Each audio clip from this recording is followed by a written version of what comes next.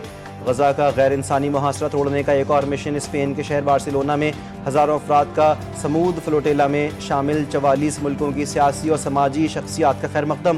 موسم قافلے کی روانگی میں رکاوٹ بن گیا، تیز ہواؤں کی وجہ سے کشتیاں واپس لوٹ آئیں۔ امریکہ کا فلسطینی پاسپورٹ کے حامل تمام افراد کو ویزا دینے سے انکار۔ نئی ویزا پالیسی کے تحت ٹرمپ انتظامیہ کی سفارتکاروں کو ہدایت، کہا فلسطینی پاسپورٹ کے حامل افراد کی ویزا منظوری روک دیں۔ فلسطینی پاسپورٹ کے حامل افراد کے ویزا منسوخی کا مقصد فلسطینیوں کو علاج کے لیے امریکہ آنے، پڑھنے اور کاروباری سفر سے روکنا ہے۔ 3 ملکی T20 سیریز کے تیسرے میچ میں افغانستان کی UAE کو 38 رن سے شکست۔ UAE کی ٹیم 189 رنز کے تعاقب میں 150 رنز تک محدود۔ افغانستان نے پہلے کھیل کر 4 وکٹوں پر 188 رن سکور کیے۔ چوتھے میچ میں آج پاکستان اور افغانستان پھر مد مقابل ہوں گے۔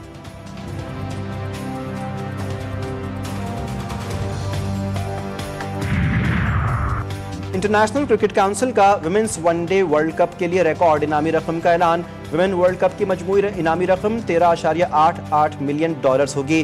ورلڈ کپ کی فاتح ٹیم کو $4.48 ملین اور رنرز اپ کو $2.24 ملین ملیں گے۔